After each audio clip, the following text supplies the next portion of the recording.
Saudara, meski pembangunan ibu kota Nusantara adalah amanat undang-undang, tapi tetap ada yang ingin ibu kota tetap di Jakarta sebagai pusat pemerintahan, seperti keinginan Partai Keadilan Sejahtera.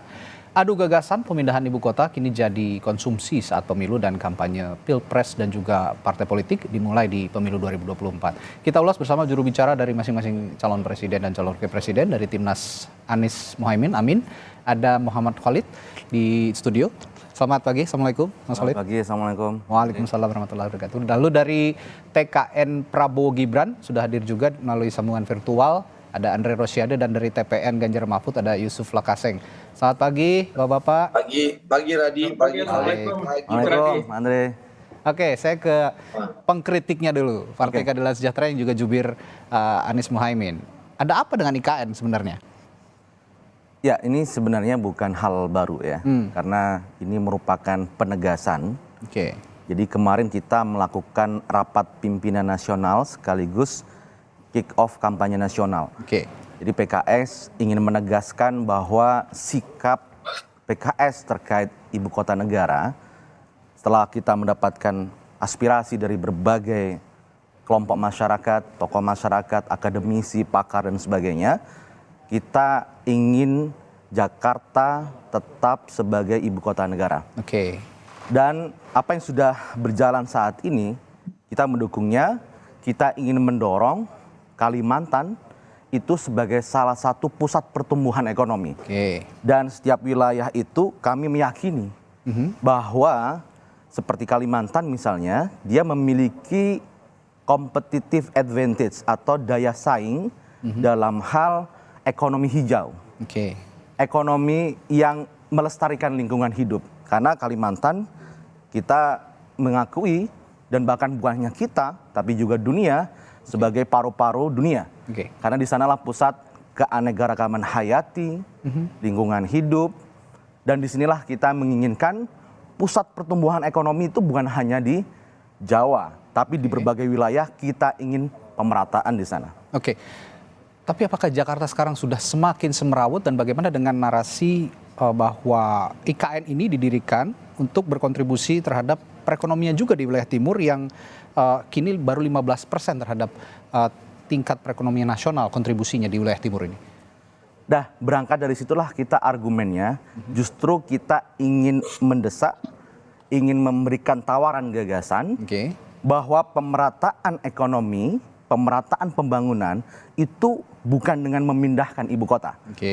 Sebagai contoh, studi Bank Dunia mengatakan bahwa ada berbagai kota di Jakarta, di Indonesia itu mengalami financing gap atau kekurangan dana dalam meleverage ya kota-kota itu bisa menjadi kota yang maju. Itu sekitar 140 triliun, itu studi Bank Dunia. Sehingga kami ingin mendorong agar pemerataan itu bukan dengan memindahkan ibu kota, tapi dengan apa? Membesarkan kota yang kecil, kota yang menengah menjadi besar, kota kecil menjadi menengah, sehingga pemerataan itu dirasakan oleh semua. Dan itu berdasarkan kepada tadi daya saing dari masing-masing wilayah.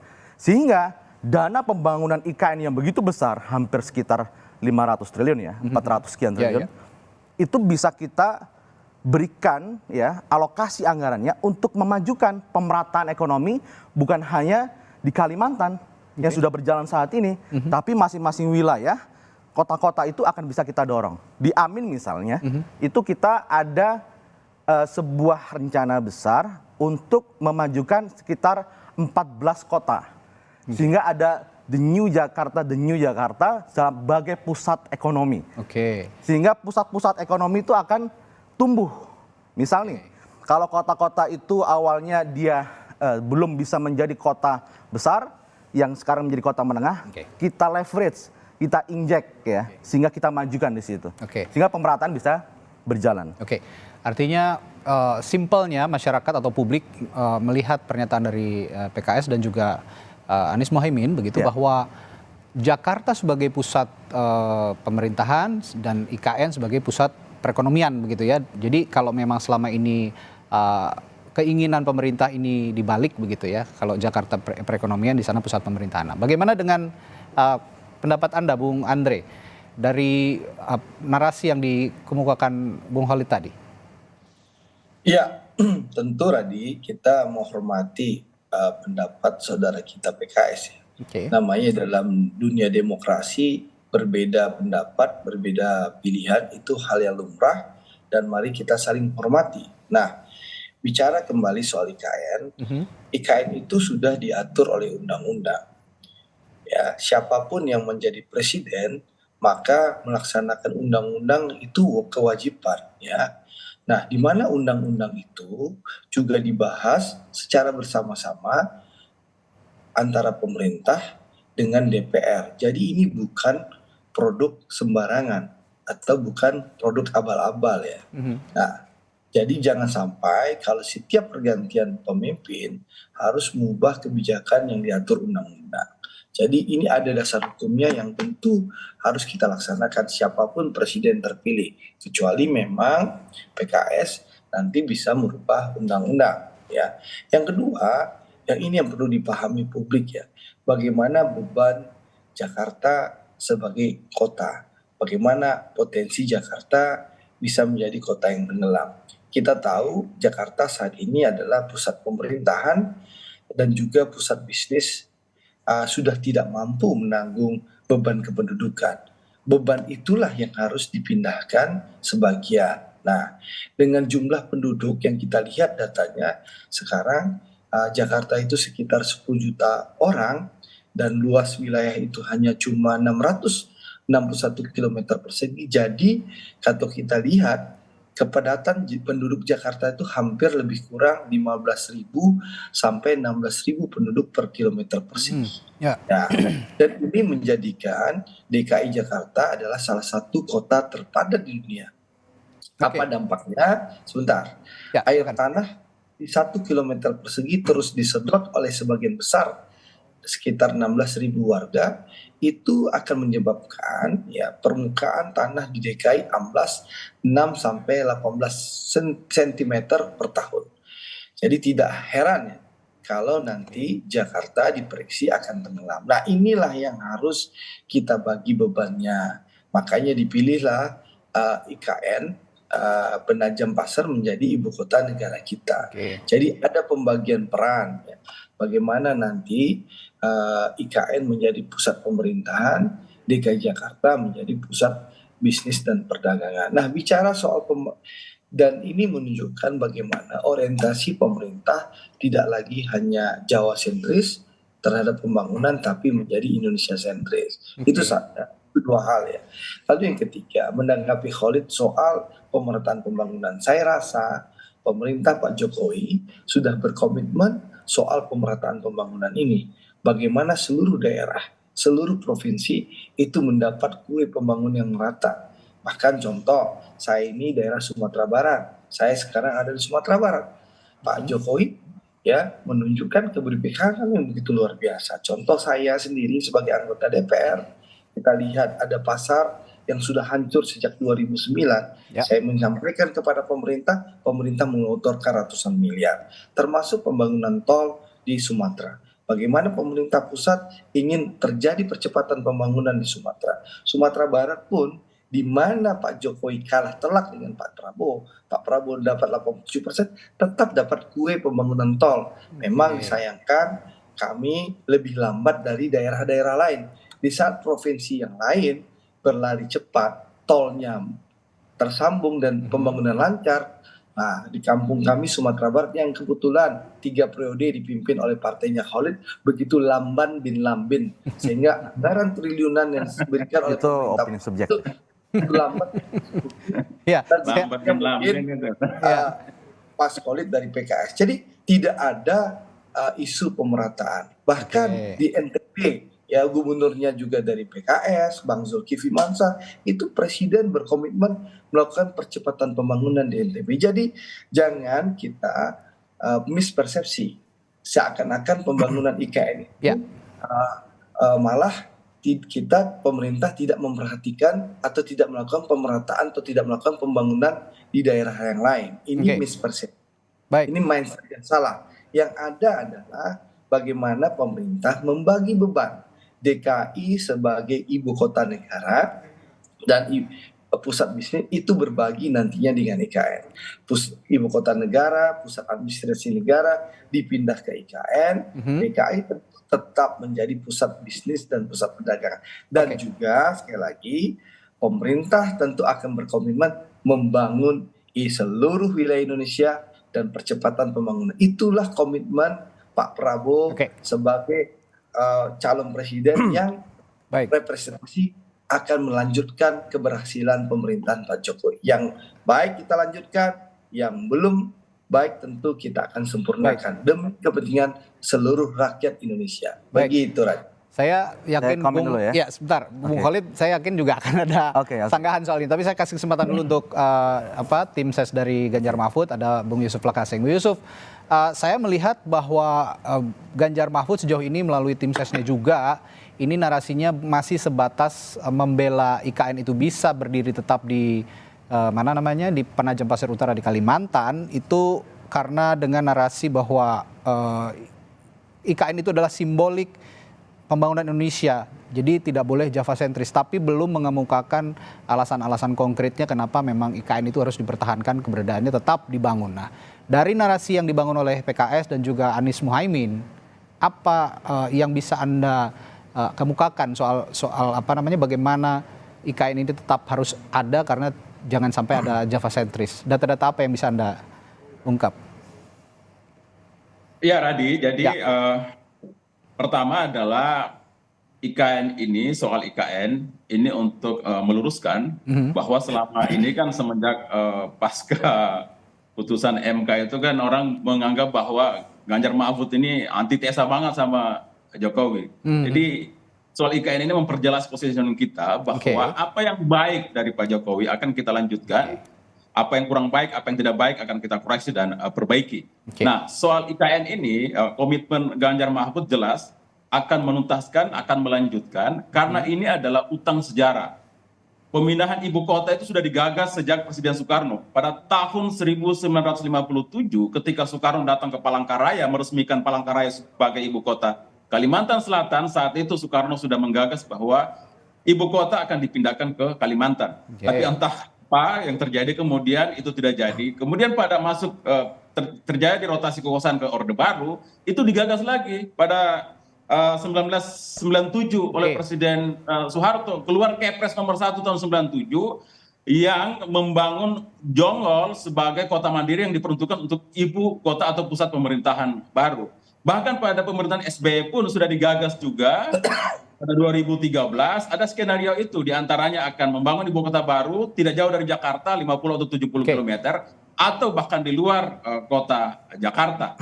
Kenapa bagi kami IKN penting? Karena dia adalah titik keseimbangan untuk keadilan pembangunan serta sebagai simbol Indonesia yang futuristik. Karena kan IKN ini kan dibangun betul-betul menjadi kota modern, ya, bahkan menjadi forest city dan smart city. Jadi di situ akan betul-betul dibangun sebuah kota yang nyaman untuk ditinggali, nyaman untuk bekerja, nyaman untuk bermain, nyaman untuk belajar. Saya kira itu ada dalam poin visi misi Prabowo Mahfud Ganjar Mahfud di percepatan pembangunan, di poin soal percepatan pembangunan ekonomi berdikari berbasis pengetahuan dan nilai tukar. Tapi begini Bung Yusuf, untuk menjawab narasi ketimpangan itu tadi, maaf Bung Yusuf, untuk menjawab narasi ketimpangan itu sendiri, argumentasi logisnya apa selain kita berbicara soal sisi simbolik saja dan juga historis begitu, yang bisa ditangkap oleh publik, bagaimana kita lebih nyaman seperti yang Anda katakan tadi,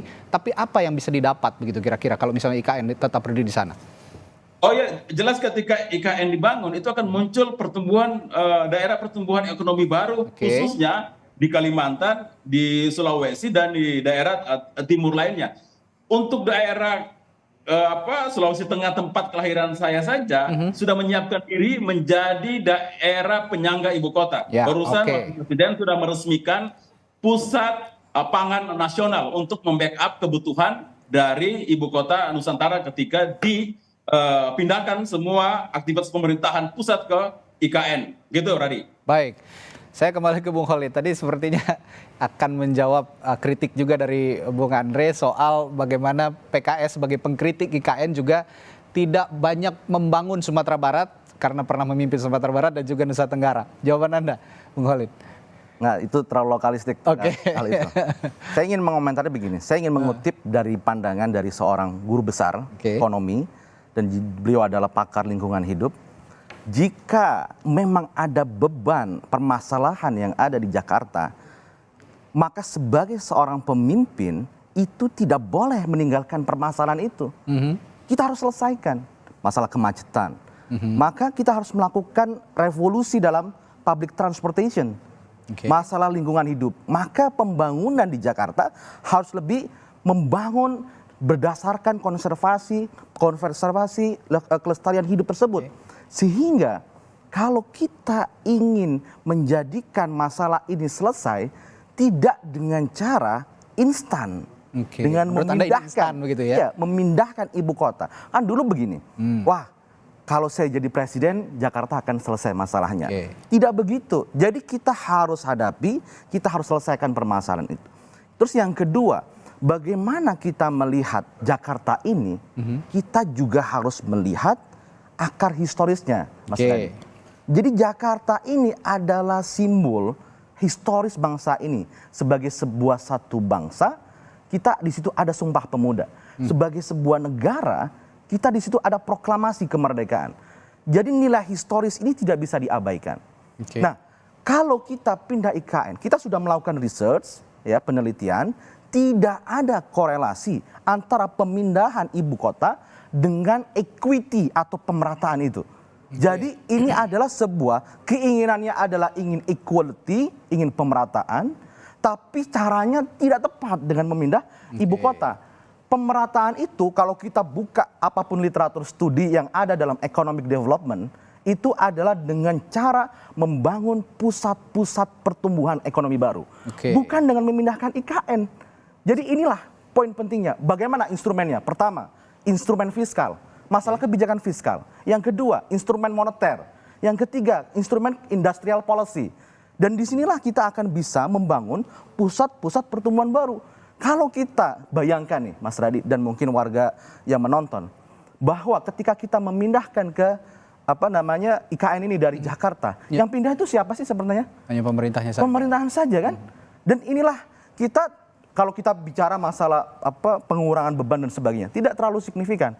Yang harus kita lakukan adalah please dengan membuat fiscal policy yang lebih adil.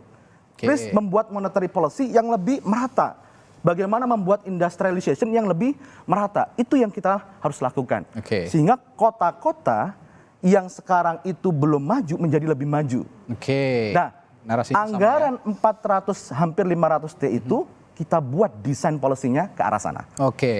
Nah, nanti setelah jeda saya akan tanya ke Bung Andre. Ini bagaimana menjawab ini juga, bahwa sebenarnya memindahkan ibu kota negara dari Jakarta ke IKN ini hanya memindahkan pemerintahnya saja, tapi pemerataan ekonominya tidak ikut juga ke sana, karena tetap warga Jakarta juga diyakini ataupun bisnismen besar gitu ya, investor besar akan tetap menetap di sini begitu ya menurut Anda. Dan bahwa gagasan dari Anies Baswedan dan juga Timnas Amin tadi, bahwa yang kota menengah jadi kota besar, kota kecil jadi menengah, itulah namanya pemerataan ekonomi. Nah, bagaimana Anda menjawab itu? Nanti setelah jeda Bung Andre akan saya tanyakan ke Anda. Tetaplah bersama kami di Sapa Indonesia Pagi.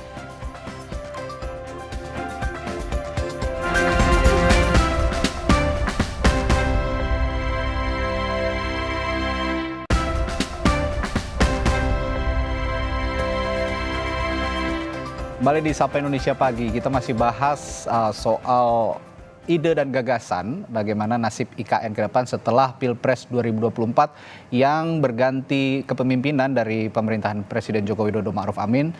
Dan saat ini saya akan kembali bertanya kepada Bung Andre bahwa ada narasi dari Anies Baswedan sebagai capres nomor 1. Saya bacakan, Bung Andre, ketika tujuan membangun kota baru dan ibu kota baru dengan alasan pemerataan, maka itu tidak menghasilkan pemerataan baru. Mengapa? Karena itu menghasilkan kota baru yang timpang dengan daerah di sekitar. Nah, kalau menurut Pak Anies, kalau mau meratakan ekonomi Indonesia, maka bangun kota kecil menjadi menengah jadi besar di seluruh Indonesia.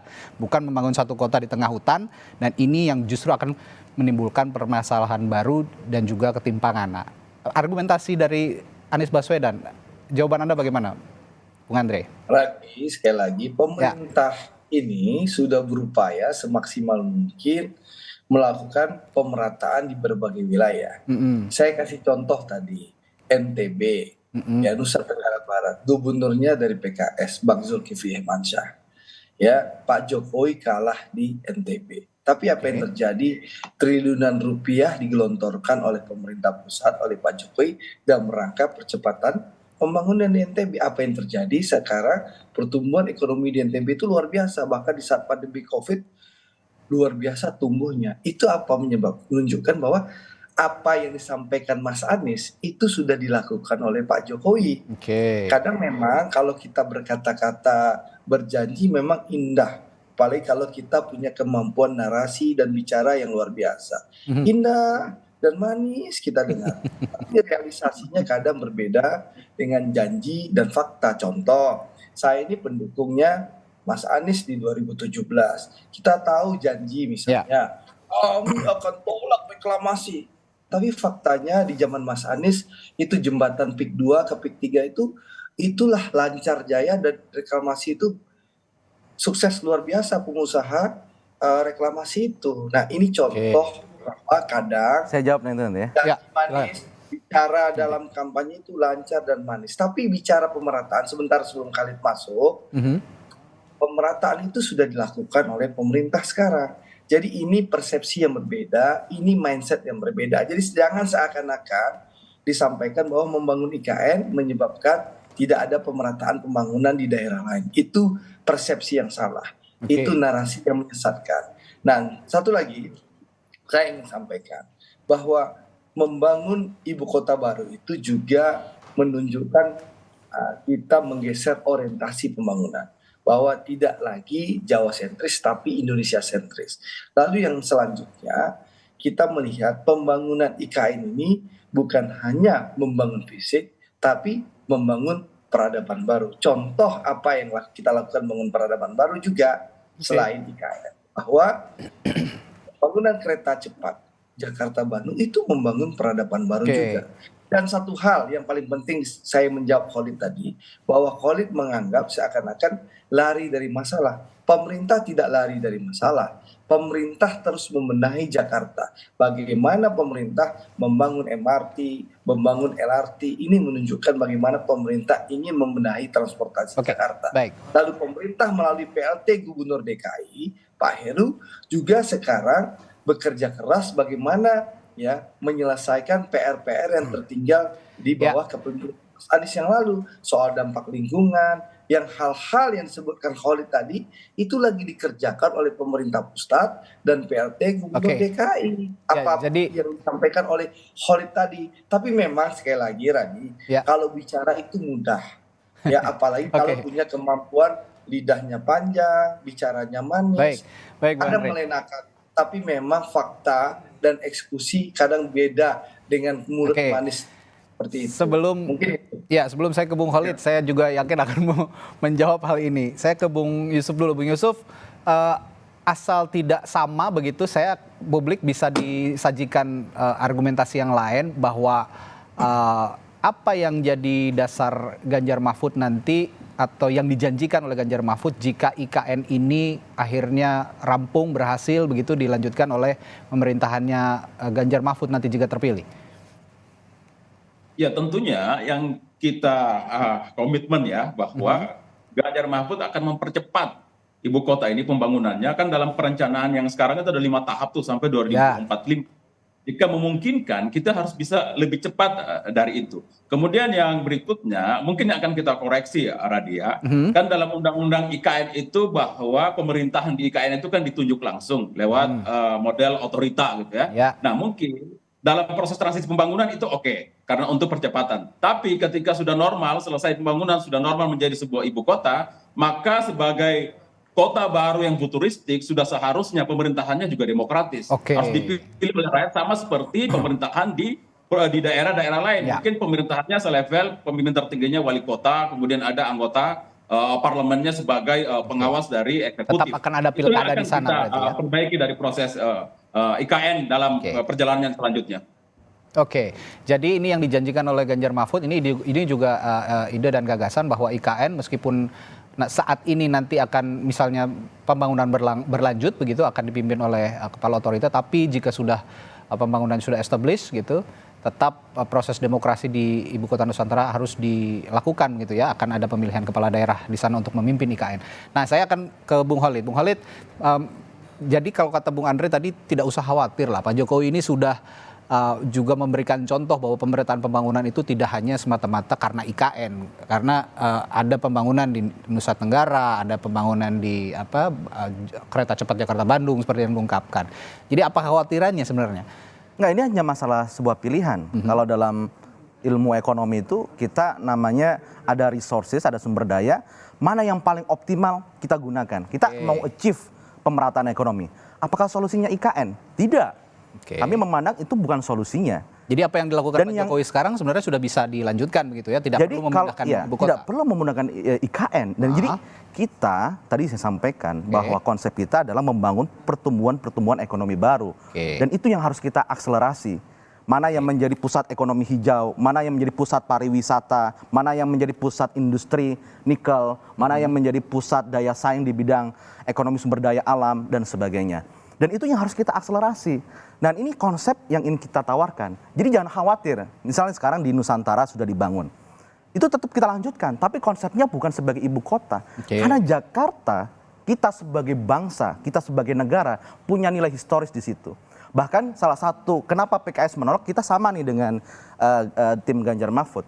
Salah satu poinnya adalah, di otoritas sekarang kan tidak ada konsep demokrasinya. Nah, ini harus juga kita koreksi. Sebagai ibu kota, dia itu harus menjadi role model. Role model bukan hanya dalam pembangunan ekonomi, tapi dalam sisi budaya, dalam sisi demokrasi. Itu juga harus menjadi role model di sana. Dan ini juga harus kita koreksi. Nah, disinilah tadi saya ingin mengkoreksi, misal nih, janji manis dan sebagainya dari Bang Andre. Apa yang dilakukan oleh Mas Anies Baswedan di Jakarta, kita ini sama-sama pendukungnya Mas Anies waktu di Jakarta. Jadi saya ingin mengingatkan memori lagi kepada Bang Andre. Bahwa ya di Jakarta ketika reklamasi, yang sudah dibangun nggak mungkin dong kita dibongkar. Tapi yang belum dibangun, yang ini nggak boleh dilanjutkan. Sehingga apa yang kita lakukan bukan hanya perubahan, itu bongkar total, nggak begitu. Ya. Misal nih, ada kekhawatiran PKS menang, Jakarta tetap ibu kota. Loh, yang sudah dibangun dibongkar dong? Enggak dibongkar. Tapi kita memiliki konsep pembangunan, tidak boleh langsung membongkar itu, tapi kita memiliki strategi yang berbeda. Seperti? Strategi kita adalah bagaimana Kalimantan, ya bukan hanya Kalimantan Timur, menjadi pusat-pusat pertumbuhan ekonomi baru. Dan inilah yang harus kita dorong, sehingga apa? Menciptakan lapangan pekerjaan, mengurangi kemiskinan, dan mengurangi ketimpangan. Itu yang ingin kita tawarkan. Nah, hal terakhir yang harus Anda jawab juga Bung Khalid. Sebagai informasi kan pembangunan IKN di Kabupaten Penajam Pasir Utara ini telah dimulai sejak 2021 dan ada dalam Undang-Undang Nomor 21 Tahun 2023 itu sudah mengamanahkan mengenai kelanjutan pembangunan IKN pada kepemimpinan presiden selanjutnya. Ini sudah ada di undang-undangnya. Nah, kalau memang Anda tidak setuju, PKS tidak setuju, dan Amin tidak setuju dengan pembangunan IKN ini, apa yang Anda akan lakukan dengan keberadaan undang-undang ini juga? Jadi begini, kita kan kemarin di launching nasional mengatakan, jika rakyat Indonesia memberikan amanah kepada PKS menjadi partai pemenang, maka kita akan menggagas, menginisiasi perubahan undang-undang itu. Bisa. Kita bisa mengundangkan revisi undang-undang, dan kalau kita menang Pilpres, kita ajukan kepada calon presiden kita, Bapak Anies Muhaimin, ya, untuk bisa melakukan perubahan itu. Itu juga bisa. Sebentar, tapi kalau merubah undang-undang, bukankah percepatan pembangunan itu juga nanti akan terhambat kembali? Konsepnya berubah. Konsepnya berubah, bukan pindah ibu kota. Jakarta akan tetap menjadi ibu kota negara, tapi Nusantara saat ini menjadi pusat pertumbuhan ekonomi hijau. Pusat pertumbuhan ekonomi yang ada di IKN itu apakah nanti juga jika merubah undang-undang tidak akan kembali mundur begitu? Enggak. Terhambat? Justru apa yang terjadi di Jakarta ini kita perbaiki, kita selesaikan, ya masalahnya itu.